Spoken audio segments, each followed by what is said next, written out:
Em nome do Pai, do Filho e do Espírito Santo. Amém. Ave Maria, cheia de graça, o Senhor é convosco. Bendita sois vós entre as mulheres, bendito é o fruto do vosso ventre, Jesus. Santa Maria, Mãe de Deus, rogai por nós, pecadores, agora e na hora de nossa morte. Amém. Nossa Senhora da Conceição, rogai por nós. Em nome do Pai, do Filho e do Espírito Santo. Amém. Muito bem, meus irmãos. Então, vamos nessa live aqui falar sobre um tema que é um tema especial, é um tema que toca um pouco a nossa vida, aliás, bastante a nossa vida de hoje, que é a virtude da paciência, né? Mas antes de falar da paciência em si, vou fazer uma breve introdução do que são as virtudes, né? O porquê devemos buscar sermos virtuosos. Bom, a virtude é um bem humano muito grande, e são muitas, mas giram em torno de 4 virtudes, que são chamadas virtudes cardeais: a prudência, a justiça, a temperança e a fortaleza. As virtudes são a base da formação do caráter. São uma possibilidade, não são uma possibilidade entre outras. Elas são necessárias para a formação do nosso caráter, de quem nós somos. Então, até a década de 60, o caráter de uma pessoa, ela baseava-se nas suas virtudes. E a falta de virtude diminuía o caráter de uma pessoa. Isso sempre foi algo louvável. Coisas como, por exemplo, a fidelidade, a lealdade, o heroísmo, a coragem, a fortaleza, a constância, a paciência, a prudência. Mas a partir desta época, as virtudes foram desprestigiadas. Houve uma crise da virtude. Tem um livro chamado Depois das Virtudes, que diz um pouco assim: as pessoas não estão melhores pela falta de virtudes. O que acontece no mundo hoje é que as pessoas estão mais frágeis, né? A gente pode perceber isso muito claramente. Facilmente nos destruímos por dentro. Por isso, por exemplo, a gente poderia entrar em outros temas, por isso que facilmente ficamos depressivos, necessitamos de mostras de carinho, atenção toda hora. Essas síndromes todas psicológicas, elas também denotam em nós uma certa fragilidade, uma certa suscetibilidade. Muitos autores têm falado sobre o resgate dessa matéria, sobre a virtude. As virtudes foram substituídas por interesses e conveniências. As pessoas não vão atrás do bem que devem alcançar. Isso é característica das virtudes. Houve um desfibramento moral nas pessoas. Elas não simplesmente buscam o bem, né? O que se faz no matrimônio? Buscar o bem do matrimônio. Qual o bem do matrimônio? A unidade do casal, né? E a geração de filhos. Esse é o bem do matrimônio. Hoje você vê, por exemplo, o inverso. Separação facilmente, o fechamento completo, ou quase que completo, aos filhos que Deus mandar, né? Então, assim, a gente busca o bem segundo a nossa medida, não o bem do que a coisa é, do que a coisa nos diz. Então, deixou-se de se ensinar que há um bem e há um mal, objetivamente em todas as coisas. Foram substituídas pela idolatria da liberdade. A liberdade, ela ficou como o patamar mais alto do homem, o homem livre. Mas o homem precisa de um meio, e a liberdade é um meio, não o fim do homem. Eu preciso ser livre para viver a minha vida, para viver a minha vocação, para me realizar, para ser feliz. Mas a liberdade não é um fim, é um meio pelo qual eu consigo alcançar a realização plena da minha vida. O bem deixou de interessar, o norte comum moral caiu, e o que rege as pessoas é a liberdade, que se torna, muitas vezes, capricho, o meu jeito, as minhas coisas. O bem relativo de hoje depende das circunstâncias e das épocas, né? A gente acaba avaliando as coisas moralmente segundo critérios que passam, né? Critérios que não são fincados na realidade, mas sim na conveniência, naquilo que é melhor para mim naquele momento. Isso, existe uma doença chamada ossos de vidro, né? Que as pessoas elas morrem cedo. porque o osso é muito frágil, quebra muito facilmente. E moralmente as pessoas estão com uma doença, uma certa doença dos ossos de vidro. Facilmente se quebram. A liberdade é para escolher sempre o melhor, mesmo que canse, mesmo que custe. Nós crescemos diante dos obstáculos. Não desistir, né? Então, isso é virtude, continuar, perseverar. A liberdade mal compreendida leva à volubilidade, à inconstância, né? E ninguém gosta de uma pessoa que seja inconstante para contigo, né? Quando você quer que uma pessoa exerça, por exemplo, uma função, você não quer que a pessoa seja inconstante. Um patrão, por exemplo, ela chega outro horário, não chega, num dia está bem, no outro dia não trabalha mal. Isso é ruim, né? Isso denota uma falta de virtude. Um exemplo muito legal que eu já vi num livro sobre moral, depois eu vou até tentar lembrar de indicar esse livro para vocês, vale muito a pena a leitura. Falava do exemplo de um pianista. Nós admiramos um pianista, falo pianista aqui, mas pense em qualquer músico. Admiramos um pianista não por ele ser livre ao fazer o que lhe vem à cabeça, mas porque executa bem a partitura, né? Porque ele faz aquilo que deveria fazer, porque ele toca as teclas na maneira certa, no modo correto. E isso é bonito da gente entender que as virtudes, no fundo, são teclas de um piano da nossa vida. E a moral é saber que horas tocar essa tecla, né? Tem horas que devemos arriscar e devemos ter uma fortaleza para isso. Tem horas que devemos ser prudentes. Mas se formos prudentes demais, podemos deixar de fazer uma coisa que deveríamos fazer, por exemplo. Então, não é tanto assim ser totalmente prudente no nível de acabar deixando de lado um compromisso, algo que deveria ser feito. Não é nesse sentido. Então, se a gente pega, por exemplo, uma criança que ela bate no teclado, a gente pode até achar bonitinho, mas a gente acharia feio um adulto fazer esse tipo de coisa, porque não seria conveniente para a idade dele. Pois bem, o que é então a virtude? É uma disposição habitual e firme de fazer o bem. Ela, diante de uma situação, pergunta qual é o bem que devo fazer? Uma pessoa virtuosa. O que eu devo fazer nessa situação? Qual é o melhor que eu devo fazer? Então, é uma disposição habitual. Não são atos isolados, né? Fazer o bem todo mundo faz, é algo pontual. Mas uma pessoa virtuosa é aquela que tem o hábito de fazer o bem. É a capacidade de sempre buscar dar o melhor de si. O virtuoso livremente faz o bem. Não é uma educação pode, não pode. Deve-se ensinar a beleza de executar o bem e seus frutos pelo exemplo. Por exemplo, os pais, né, devem fazer uma coisa como essa. Ensinar a criança, mas também não só. Façam o que eu digo e não façam o que eu faço.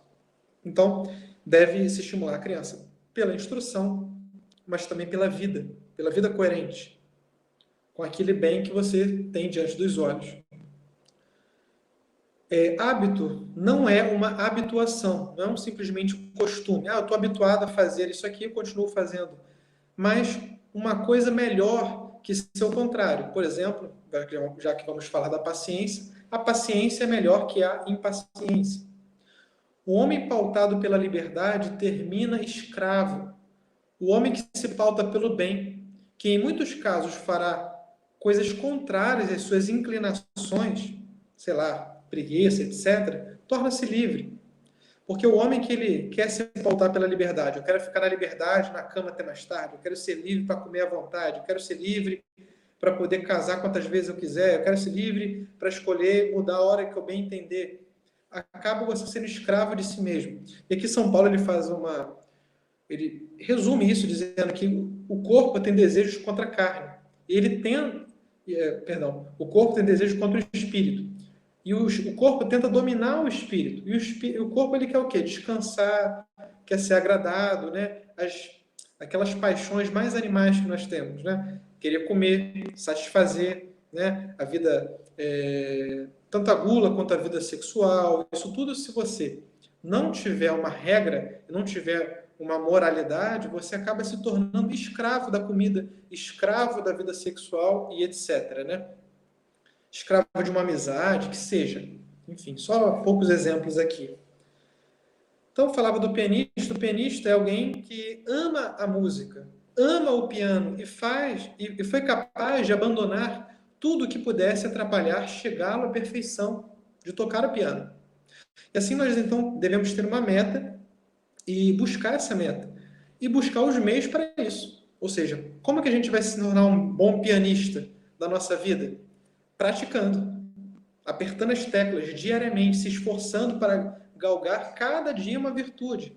Ou então, tem os santos que dizem assim, que dão uma recomendação. Cada ano você escolheu uma virtude muito concreta para você crescer. Daqui a 10 anos você vai ser um cara mega virtuoso. Ou então, com seu diretor espiritual, discernir de outra maneira. Mas enfim. Por influência de ideologias trágicas, hoje, né, instrui-se, não se educa. A instrução, ela faz homens técnicos, que fazem coisas boas, mas um homem que não sabe viver, né? Um homem técnico, mas não virtuoso. Isso é um problema. Ir ao casamento, ir à própria vida, ir à profissão, sem as virtudes, é como uma ave com uma asa quebrada. Você não vai conseguir voar, né? Vai ter uma deficiência. Muita gente, por exemplo, sabe muito bem, conhece muito bem, já leu muito, é muito inteligente, mas a pessoa ela não aprendeu a transmitir aquele conhecimento. É uma falta de virtude, né? Uma pessoa sabe muito bem como se faz um trabalho, mas ela não faz, não executa. É uma falta de virtude chamada laboriosidade, do labor. Labor em latim é trabalho.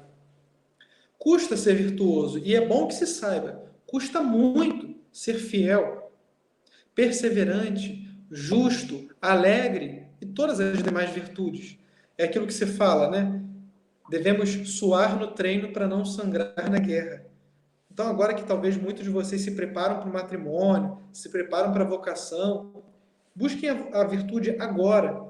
Por exemplo, tinha um conhecido de infância, né, que falava assim: eu vou ser casto, não vou revelar o nome dele aqui, claro, mas assim, ele falava assim: não, eu não vou trair cara, você não pode trair sua namorada. Ele falava assim: depois que eu casar, eu paro. Bom, é um ledo engano. Se você não treinar, né, você vai acabar se tornando escravo daquela sua inclinação, daquela sua paixão. O virtuoso não cansa de subir a montanha da virtude. Ela é sempre necessária continuar subindo. Nunca teremos subido o suficiente.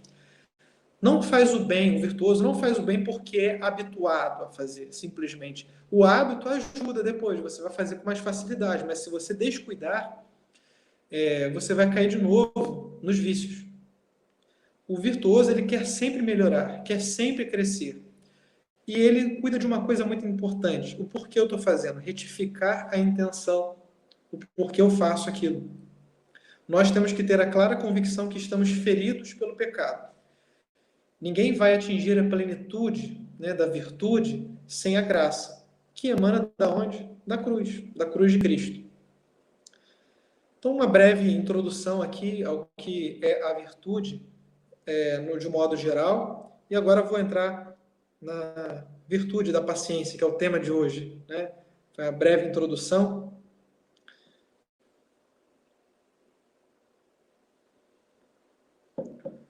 Bom, a paciência, ela é testada, né? E a culpa são sempre das contrariedades que nos fazem perder a paciência. Como é lógico, nunca nos impacientamos quando tudo nos sorri e se molda aos nossos desejos. Quando está tudo conforme a gente quer, a gente não perde a paciência. Então, as contrariedades, é importante ter isso em conta, são o que nos causam as impaciências. Costumamos padecer de 3 tipos de contrariedades. Aqui, todas as contrariedades se encaixam, geralmente, nessas 3. E que, em face delas, temos 2 tipos de reações diante das contrariedades. Existem as contrariedades provocadas pelos outros, ou seja, a pessoa foi, sei lá, impontual com você, não chegou na hora, enfim, fez uma coisa que você não gosta, preparou a comida como você não gosta. Pequenas coisas, não são grandes coisas, não. Pequenas coisas, e já são pequenas contrariedades. O segundo tipo, contrariedades procedentes de nós mesmos. Poxa, eu queria ter feito aquele trabalho, eu perdi a tarde inteira fazendo outra coisa, sei lá, vendo uma série, não sei, fiquei dormir. Você constantemente cai naqueles mesmos problemas. Então, você se causa aquela contrariedade. Se olharmos para nós, veremos que temos muitas que nós mesmos causamos. E o terceiro tipo de contrariedade é aquela que decorre das circunstâncias, aquela que não é nem os outros, nem você, mas as circunstâncias. Por exemplo, você saiu na hora para ir para o trabalho, ninguém bateu no seu carro, ninguém fez nada concretamente, mas, sei lá, seu pneu furou, ou um trânsito inesperado, talvez um acidente, não decorre de culpa de ninguém, mas da própria circunstância. E temos então dois modos diferentes de reagir a essas circunstâncias ou tipos, né, de contrariedade. O primeiro modo é a impaciência. Consiste a impaciência, e aqui é muito importante gravar isso. O que é impaciência? Consiste em não saber sofrer. Não saber sofrer. Paciência deriva do verbo latino pate, que significa padecer. Aqui, só para lembrar, por exemplo, patologia, uma doença. Paixão, quando a gente sente necessidade de algo, nos falta algo, né? Nós padecemos de amor, né? Então, pati é um radical grego, né? que denota isso, então, de padecer algo. Por isso, a virtude da paciência é a capacidade de padecer dignamente, a arte de sofrer bem. E, mais concretamente, a paciência cristã é a virtude que nos dá, com a graça divina, a capacidade de sofrer, de suportar as contrariedades e a dor, especialmente quando se prolongam com a fé, com a esperança e com a caridade. A impaciência se dá mesmo que não se faça acompanhar de nenhuma emoção ou explosão. Simplesmente quando não sabemos aceitar ou aceitamos de má vontade aquilo que nos contraria ou nos faz sofrer. Tem vezes que não externamos a paciência. É a impaciência que nós temos. A nossa cara parece simplesmente que estamos, né, em modo avião. A gente não está sofrendo absolutamente nada. Pode se manifestar quer no nosso interior, quer externamente, de maneiras muito variadas. É interessante saber que um dos principais efeitos da impaciência, efeitos da paciência, mencionado por São Tomás de Aquino, é expulsar a tristeza do coração. Então, a paciência, um dos seus efeitos, dos principais efeitos, é causar em nós a alegria, é expulsar do nosso coração a tristeza. Bom, o segundo tipo de reação que nós temos é a ira, que é um pouco diferente da impaciência. Elas são gêmeas siamesas, mas são diferentes. Ao lado da impaciência, há um segundo modo de reagir perante as contrariedades. É a ira, a irritação. A ira é quando a gente perde o controle emocional. Não tem mais autodomínio. Por exemplo, você vai do palavrão até sacar o revólver e disparar, né? Dependendo do nível de irritabilidade.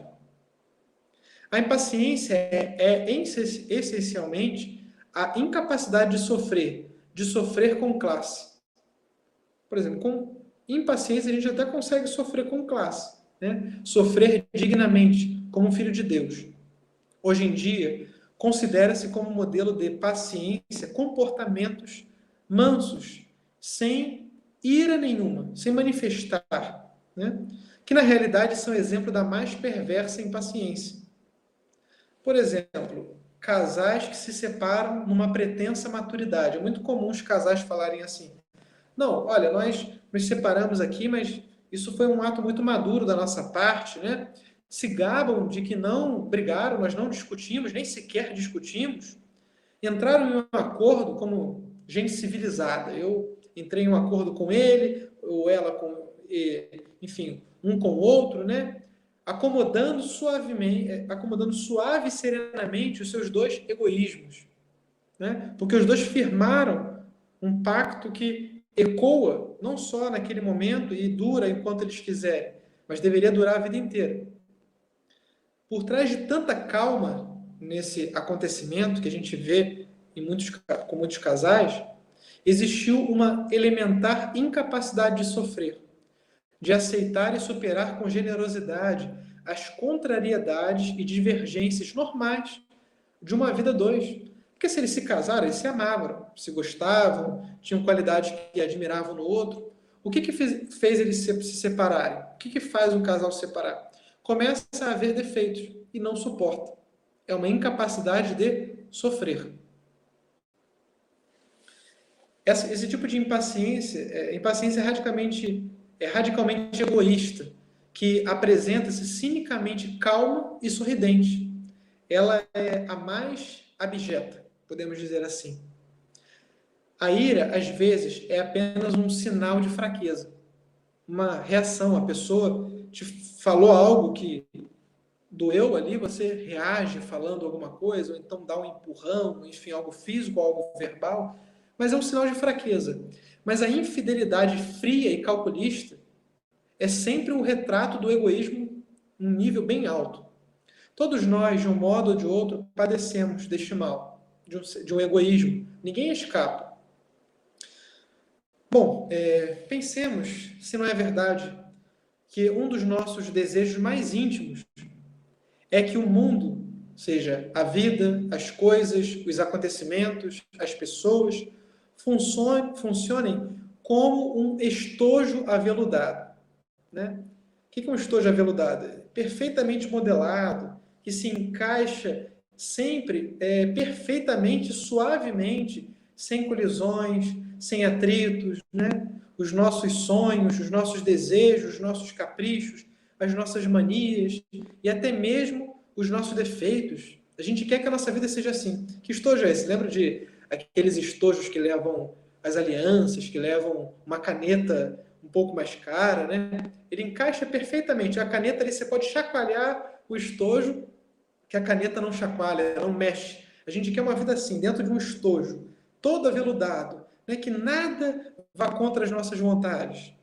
Bom, na vida de qualquer pessoa normal, na vida de qualquer família normal, nós podemos ver um dicionário de impaciência, de momentos de impaciência.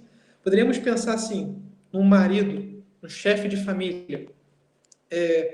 Sei lá, ele acordou, estava escuro ainda, deu uma topada na cama. Putz, já é um motivo de impacientar-se. Aí ele vai lavar o rosto, acabou a água. Caramba, vai ter que ir lá ligar a bomba, sei lá, ligar para a companhia de água, sei lá. Isso ele já vai atrasar todo o esquema dele, toda a vida dele. Então, aí ele desce para fazer o café, aí ele descobre que acabou o café também. Aí tá bom, ele vai levar as filhas para o colégio antes de ir para o trabalho. Aí as filhas estão atrasadas, ou seja, ele vai atrasar para o trabalho. Tipo assim, a gente pode botar, e às vezes isso acontece, né? É uma tragédia, mas acontece às vezes no dia de alguém. Parece o dia que tá dando tudo errado.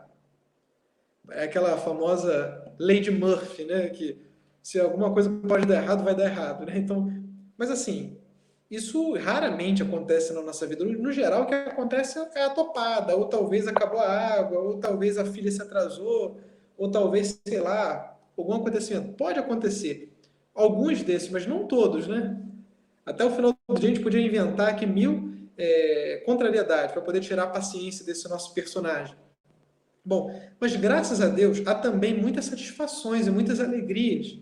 E normalmente, para quem não estiver cego, o mais justo é terminar o dia fazendo uma enorme lista de bênçãos recebidas de Deus, de males e perigos evitados, de proteções descaradas do anjo da guarda, além de muitos detalhes simpáticos do próximo, de modo que o coração sinta a necessidade de elevar uma emocionada ação de graças.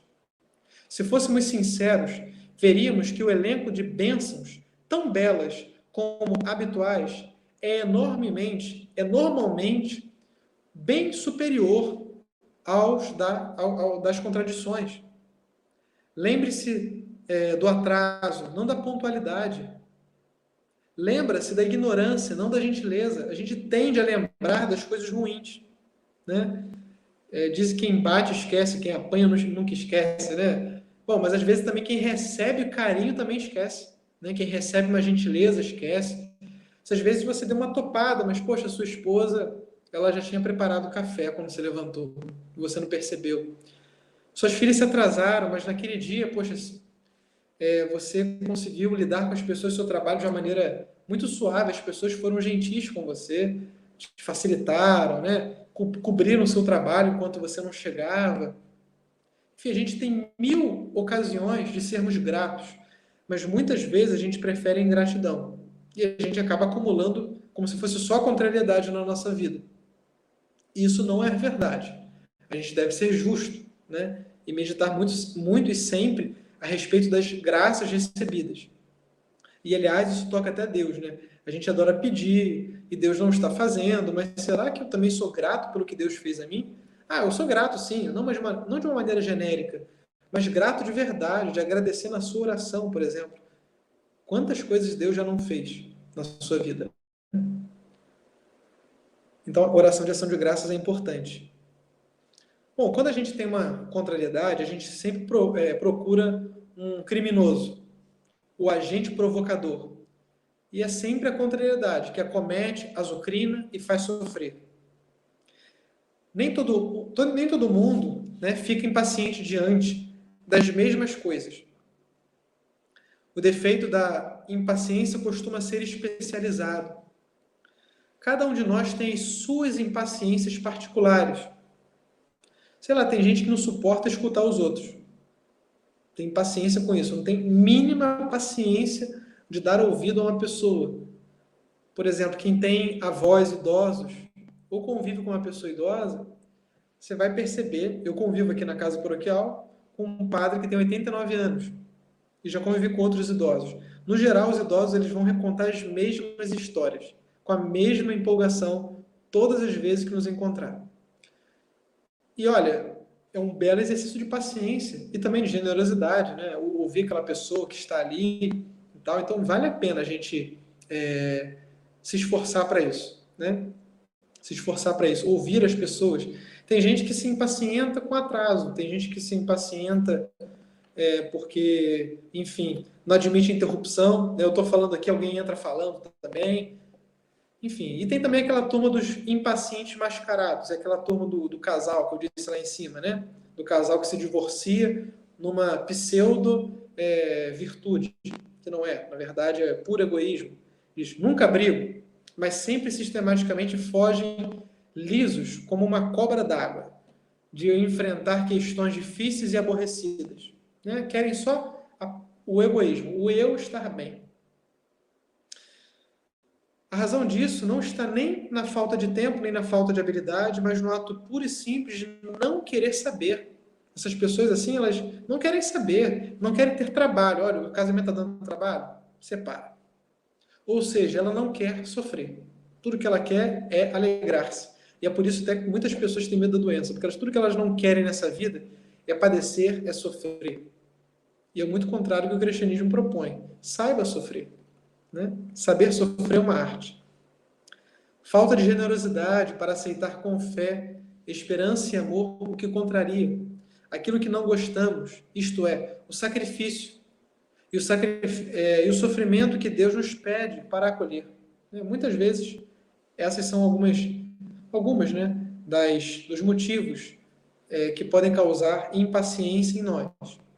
Cada um sabe das suas, né? Cada um sabe onde o calo aperta. Podemos dizer que nós temos mão e contramão na vida, né? Mão e contramão.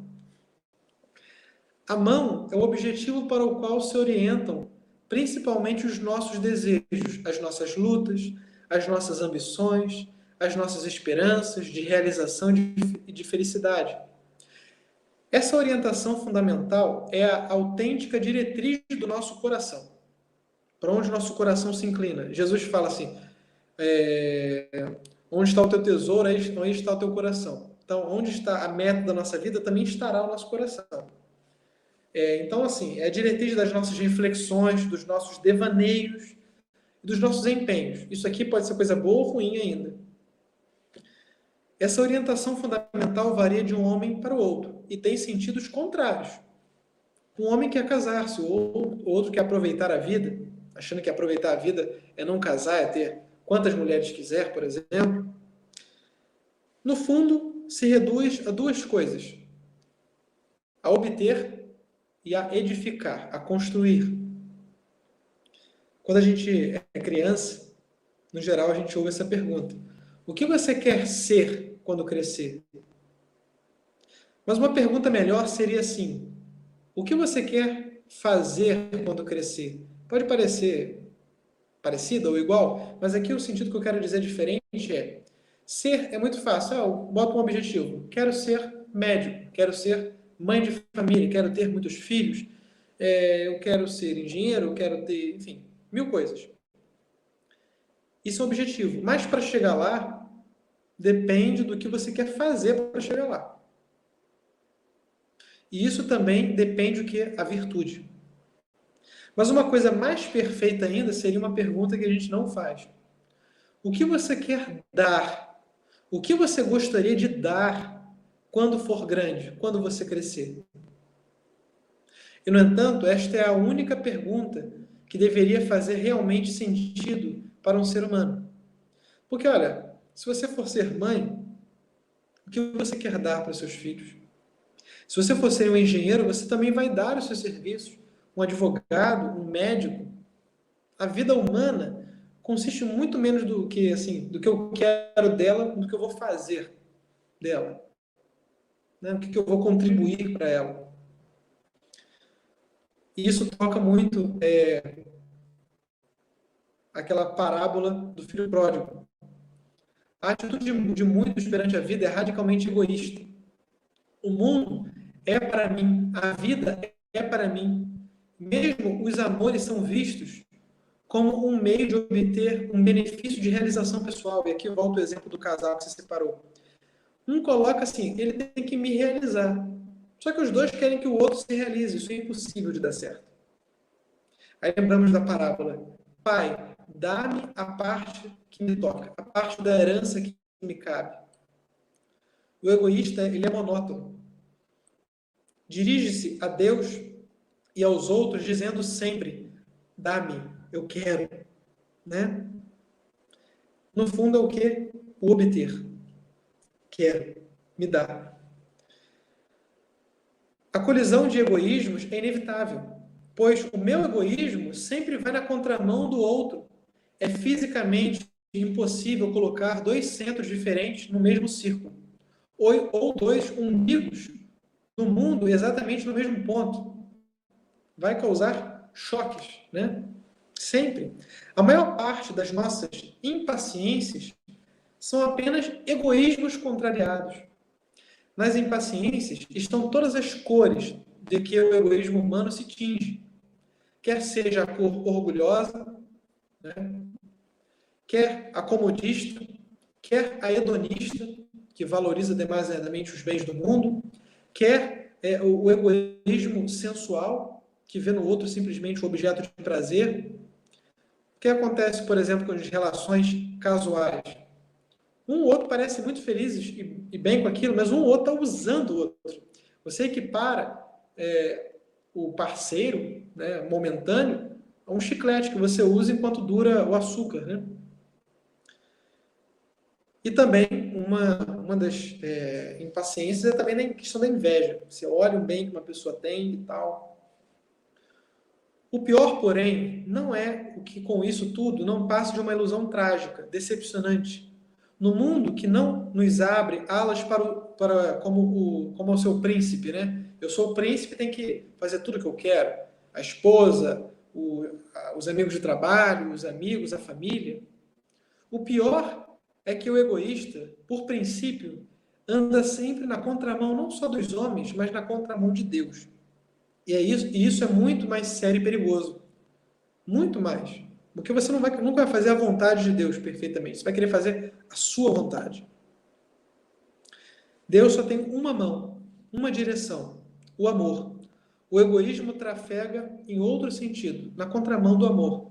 Aliás, o contrário de amor não é o ódio, é o egoísmo. A mão de Deus é o amor. Sair dela é atravessar-se na estrada, é ficar como se fosse cruzado na estrada. E aí todas as colisões são inevitáveis.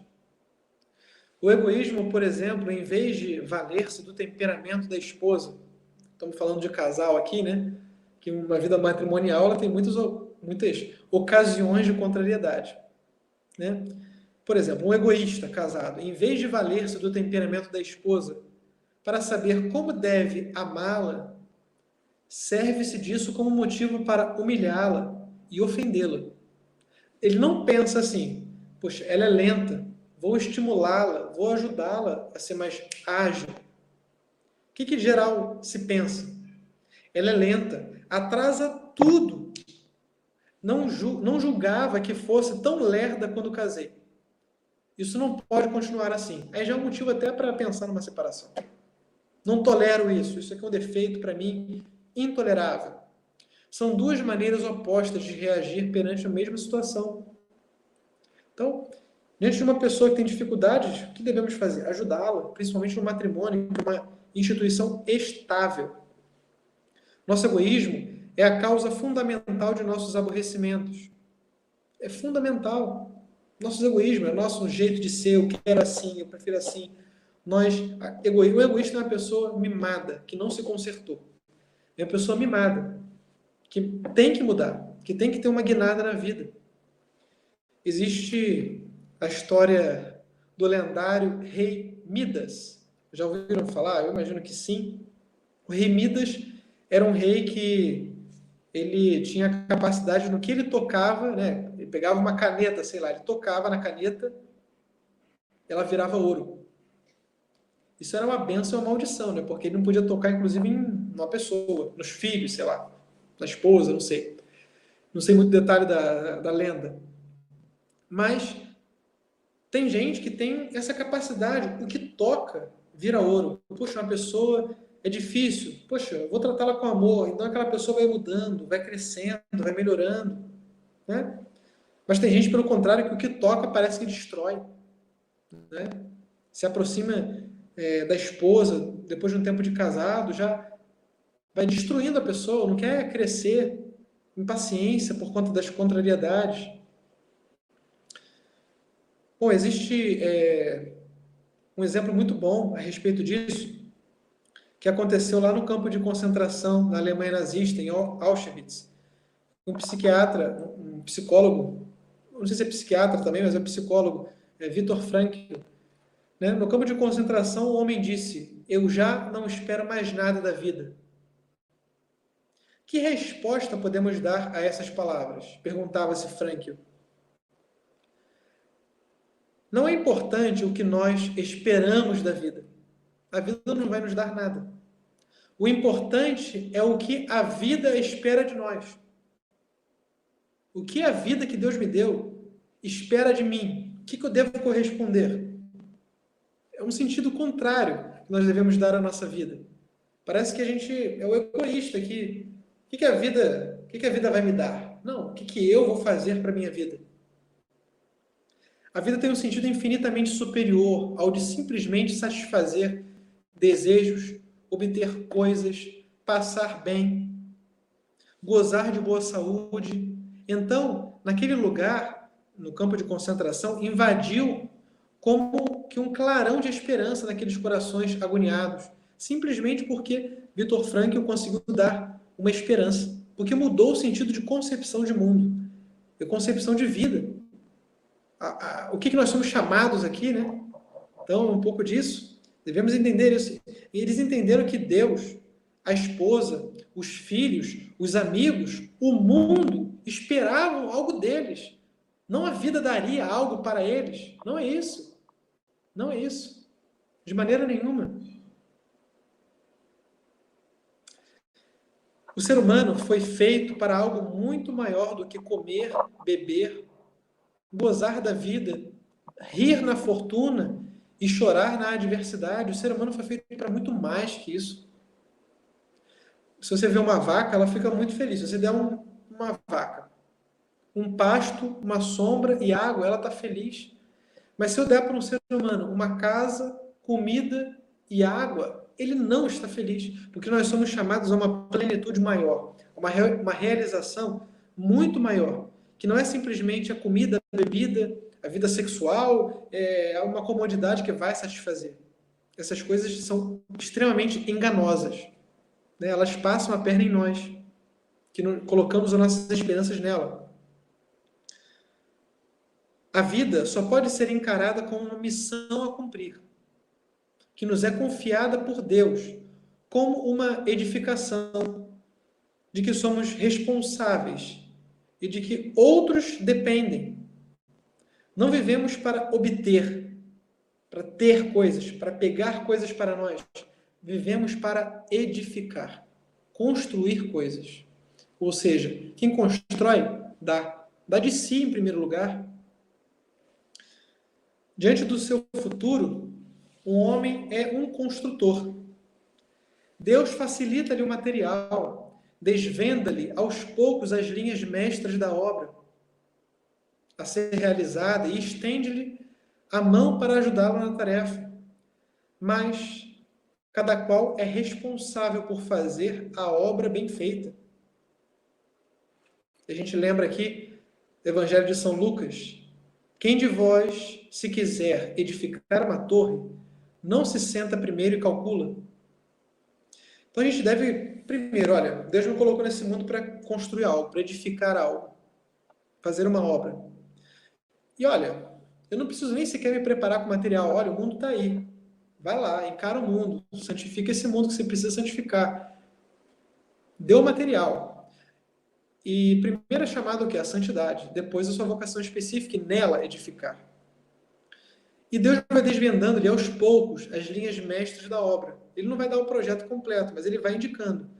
Ele é como se fosse o arquiteto, o engenheiro, e você é o mestre de obra, talvez, o peão que tem que botar a mão na massa. Essa obra a ser realizada. Mas ele não é simplesmente um engenheiro que fica lá à toa. Ele bota a mão na massa também com você, mas ele quer que você coloque o tijolo lá para construir. Ele quer que você prepare a massa lá para poder juntar e formar aquela parede. Ele quer que você se esforce, mas ele está lá para te ajudar. Ele já te fornece material, mas ele também está lá para te ajudar a construir. Cada um é responsável da sua própria obra, da sua própria vida.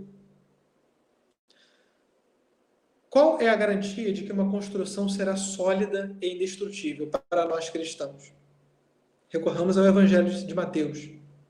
Aquele que ouve as minhas palavras e as põe em prática é semelhante a um homem prudente que edificou a sua casa sobre a rocha. Sobre a rocha.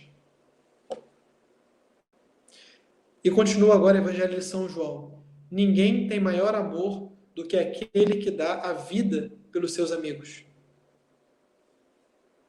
Este é o alicerce. Este é o pilar firmíssimo. Esta é a mão de Deus. Ou seja, Deus dá um projeto e desde que sigamos esse projeto, estamos assentados sobre a rocha.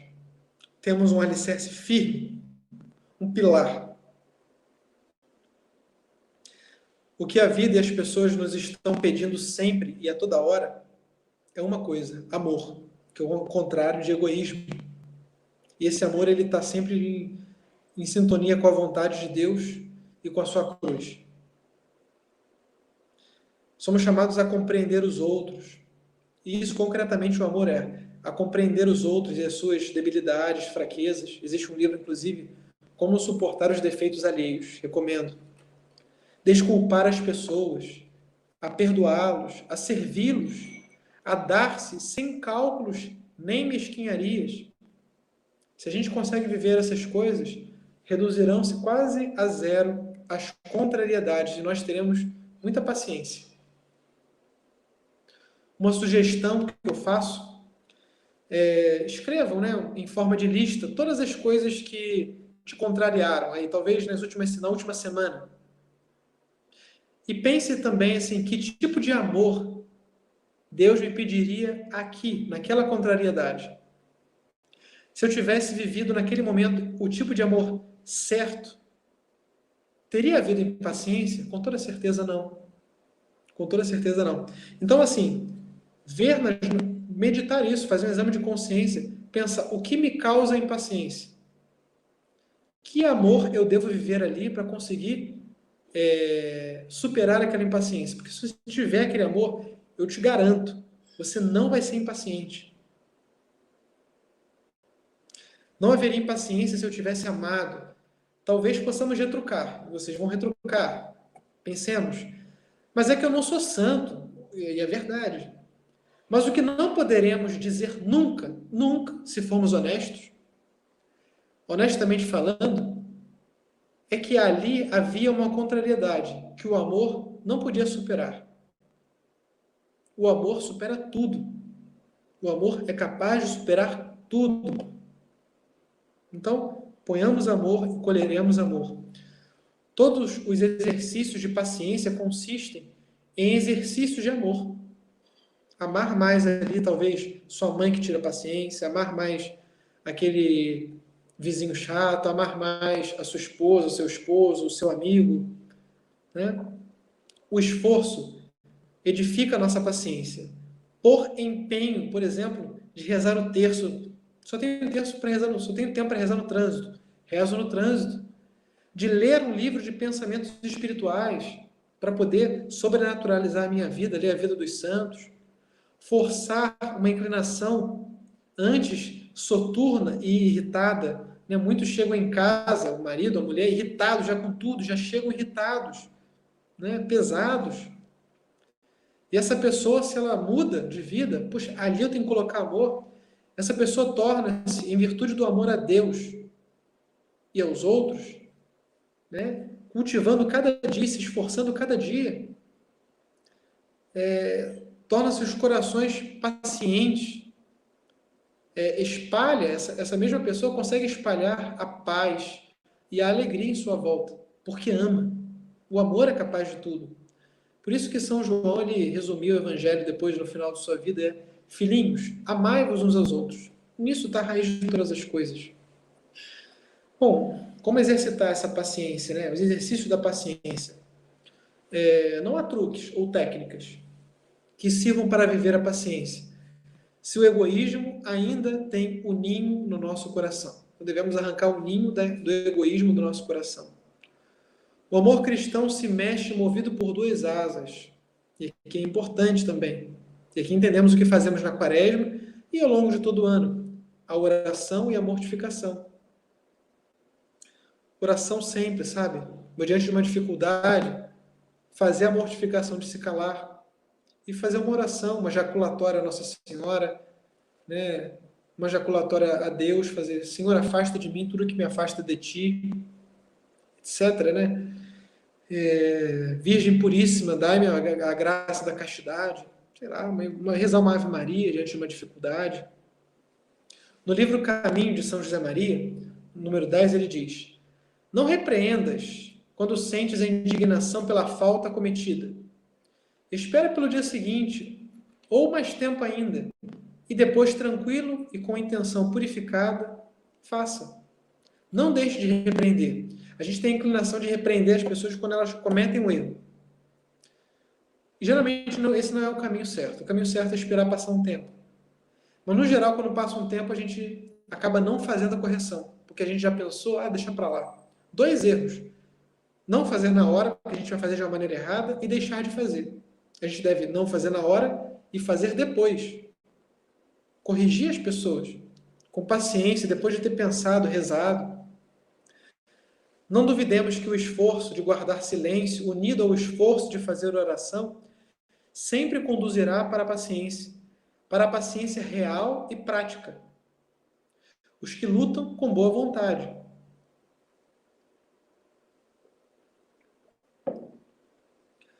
Ao lado da oração, fazer pequenos sacrifícios, escutar pacientemente, não andar comentando a vida dos outros, Não ficar falando um pouco das suas dores, dos seus sofrimentos, sabe? Ficar falando. Evitar cobranças insistentes e antipáticas. Poxa, você não melhora. Não. Saber repetir calmamente as explicações. Às vezes a pessoa tem dificuldade mesmo intelectual. Então como explicar? Com paciência, com serenidade, né? No trânsito, não buzinar à toa. Um bom conselho para quem está no trânsito é nunca olhe para a cara do agressor, para você não ter um rosto, né?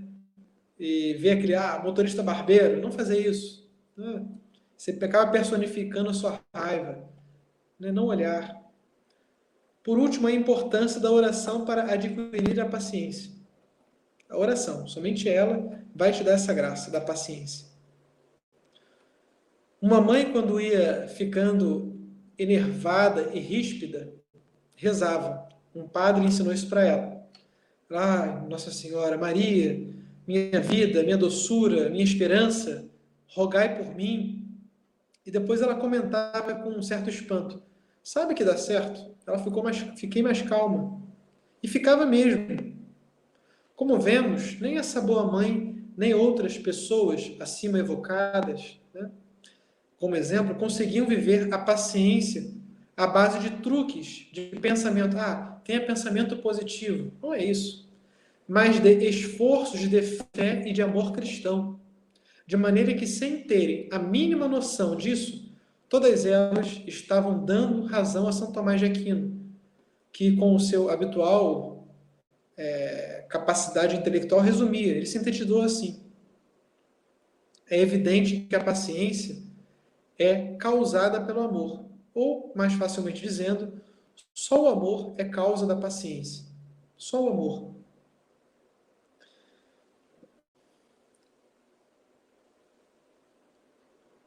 Então, volto a repetir aquilo que eu disse no início, que é muito importante. O que é a paciência? A paciência é o amor que sabe sofrer. Uma das coisas mais comoventes e edificantes no mundo é ter conhecido uma pessoa que durante longo tempo soube sofrer com amor. Nenhuma teoria, nenhuma ciência, nenhum livro nos pode ensinar melhor do que ela o que é a beleza e a grandeza da paciência. É bem certo que poucas realidades mostram tão bem a presença de Deus e a marca da sua graça no mundo, num ser humano como faz. Quase que por transparência, o bom sofredor, o sofredor amoroso, sereno e esquecido de si mesmo. A gente fica muito grato a uma pessoa que não pensa em si, dá com generosidade, suportou com dificuldade, talvez um parente com uma doença que se arrastou por muitos anos, com paciência. Por isso diz São Paulo, a caridade, né, o amor, é paciente, tudo espera, tudo sofre. Está na carta aos Coríntios, primeira carta aos Coríntios. A vida dos santos, ou simplesmente a vida dos homens e mulheres bons, que optaram por transformar a sua existência numa amorosa tarefa de edificar, confirma o que Deus nos diz por meio de São Paulo: edificar, dar aos outros. A alegria, patenteada num constante bom humor, juntamente com a mais terna compreensão e a firmeza mais exigente. Também com uma certa equanimidade, tratar as coisas sempre de uma maneira com igual ânimo, uma boa disposição. Isso é irradiante, atrai as pessoas. Sempre somos pessoas estáveis, não desequilibradas. Claro, com firmeza, mas também com compreensão. Uma alegria com bom humor, sobriedade. Cito aqui no livro que eu tirei essa palestra, né? Depois eu vou mostrar ele, é do padre Francisco Fausto, A Paciência. Ele conta um caso de São José Maria Escrivá. Ele estava doente, afetado por um mal-estar físico, muitas vezes cansado, esgotado, e nada disso tinha transparecido no seu porte, no seu rosto, no seu gesto, na sua conversação. Ninguém diria que ele estava doente. Ninguém. Para nos tornar mais eficazes, Deus, nosso Senhor, abençoou-nos com a cruz. Chegou o momento em que tive de ir, diz São José Maria, uma noite ao sacrário e dizer, Senhor, e custava-me muito, e me caiu umas lágrimas. Se tu não precisas da minha honra, eu para que a quero? Ou seja, ele estava sendo difamado nessa época, né? Caluniado, na verdade. Paciência é isso. Um grande amor que sabe sofrer e que juntamente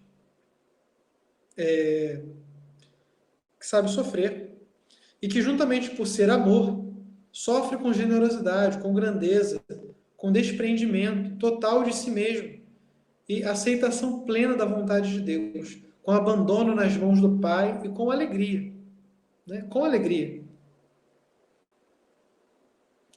Ter a cruz é ter alegria. É ter-te a ti mesmo, Senhor. Quando se caminha por onde Cristo caminha, quando já não há resignação, mas a alma se conforma com a cruz, com as pequenas cruzes do dia a dia, as pequenas contrariedades, se molda a forma da cruz.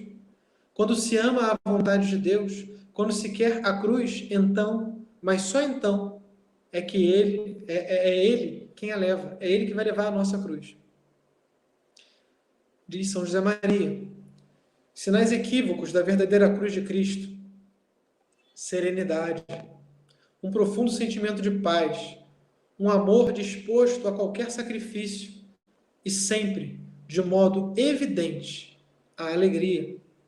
Uma alegria que procede de saber que quem se entrega de verdade está junto da cruz e, por conseguinte, junto de Nosso Senhor. Onde está a cruz de Cristo? Onde está a cruz, está Cristo, o amor. A arte de sofrer sorrindo é uma arte contagiosa. Se a gente vê uma pessoa que suporta um sofrimento ao nosso lado, isso nos anima também a sofrer. Então, talvez sejamos nós que devamos aprender a sofrer para estimular os demais. Lute de maneira enamorada no meio da dor, para encontrar Cristo crucificado com amor. Quando nos decidiremos a amar? Quando? Quando resolveremos, enfim, esquecermos de nós mesmos, ser generosos e viver para dar, para edificar. No dia em que formos capazes de começar a viver assim, estaremos começando a levantar o véu que nos encobre a pedra preciosa da paciência. Né? Quando a gente aprender que a nossa vida é para edificar, é para dar, né? É para ser generoso com os outros, é para amar. Amar sintetiza tudo. Uma dimensão preciosa da virtude da paciência. Fidelidade persistente. Né? Que ela não cansa, não se cansa com sacrifícios. Não desanima quando os esforços parecem inúteis e os frutos ainda não vêm. A gente continua, persevera. Esperar não significa aguardar passivamente. Consiste em persistir fiel e confiadamente no cumprimento da nossa missão, do nosso dever, do dever religioso, rezar, confessar, ir à missa, fazer jejum, fazer penitência, fazer um retiro. Também dever moral, respeitar os outros, agir com justiça, agir com prudência, honestidade, dever familiar, dever profissional, cumprir o nosso dever. Durante todo o tempo que for preciso, com aquela convicção que animava a Santa Teresa, a paciência tudo alcança. Tudo alcança. A maior ameaça contra esse bom propósito, mais do que nas fraquezas e nas reincidências no erro, encontra-se no cansaço. A sensação de que não adianta continuar, ou de que custa demais seguir em frente, ou seja, na falta de paciência de ir avançando aos poucos. Paciência consigo mesmo. A força de começar e recomeçar. Quantas vezes somos impacientes porque queria vencer aquele pecado e cair novamente? Eu estou me esforçando, eu estou me confessando. Paciência. Deus está te pedindo isso. Se você tem um espinho na carne como São Paulo, haja como São Paulo agiu, né? Aceitou aquele espinho. É para a glória de Deus. No momento certo, se quiser, Ele vai tirar. Temos de aprender, por isso, a ser bons semeadores, que esperam a colheita sem pressas inquietas. E perseveram sem desânimos exaustos. Vão lá, capinam, cuidam, aram a terra, plantam, esperam. No ambiente em que o egoísmo pensa que, para mim, tudo tem que ser antes e ao meu gosto, e o comodismo exige tudo rápido, para já, e com o menor trabalho possível, a impaciência graça largamente e faz a festa. Se a gente quer tudo do nosso jeito, tudo na nossa hora, o egoísmo ali impera e a impaciência vai ter um campo largo, ela vai fazer a festa. E é natural que se mostre a toda hora e em forma de cansaço insofrido, unido a uma revolta irritada. Não está do meu jeito, não está como eu queria, não foi como eu gostaria. É estranho que, nesse clima, as impaciências acabem cedo ou tarde por arremessar-se contra Deus. Se a gente começa a ficar impaciente com tudo à nossa volta, daqui a pouco você vai estar impaciente também com Deus. Os silêncios e as demoras de Deus põem à prova a nossa paciência. Uma boa paciência jamais, escutem, uma boa paciência jamais poderá ser erguida sobre uma fé ruim. Se tivermos amor a Deus, tudo, absolutamente tudo, o que chamamos sorte, o que chamamos infortúnio, o que é um sucesso no mundo, ou o que é um fracasso, a satisfação e o sofrimento, a saúde e a doença, a vida e a morte, tudo acabará sendo conduzido por Deus, com a sua soberana e misteriosa alquimia. Ele vai misturando tudo para algo que resultará num bem para nós. Evocamos aqui novamente a Escritura. Tudo concorre para o bem daqueles que amam a Deus. Tudo. Mesmo as dores. A paciência cristã nada tem a ver com os temperamentos fleumáticos, né? Tem gente que não sofre. É o famoso inglês, aquela pessoa que não expressa muitos sentimentos. O fleumático nunca se impacienta, porque para ele nada existe que o comova interiormente. Mas aquele que possui o ideal cristão experimenta o zelo pela missão que Deus lhe confiou. Não se afunda na calma inexpressiva do comodista. Estimulado por uma nobre inquietação, tem pressa em aproveitar. Por amor a Deus e aos homens, todos os instantes de sua vida e sem permitir que a pressa o torne precipitado, não deixa para amanhã o que hoje pode oferecer ao Senhor. Só o amor é causa da paciência. Só o amor. É nisto que está a autenticidade desta virtude. Aquele grande amor que, com a ajuda da graça divina, nos dá forças para aceitar sorrindo e de olhos postos em Deus as pequenas contrariedades e as grandes dores. Aquele grande amor que nos dá energia para sermos fiéis e persistir pacientemente na luta, um dia após o outro, é o mesmo amor que acende na alma os grandes ideais e nos impele a realizá-los com o maior ardor e prontidão de que a nossa inteligência e a nossa vontade sejam capazes. A mesma paciência que aceita torna-se divinamente impaciente em seus desejos de amar, de dar, de edificar, ao passo de Deus, ao ritmo das graças e das oportunidades que o Senhor nos dá, sem nada perder e sem nada atrasar. Então, termino aqui dizendo que a paciência consiste em saber sofrer por amor. Amar sofrendo. Né? Nisso consiste o amor. A paciência é o amor que sabe sofrer.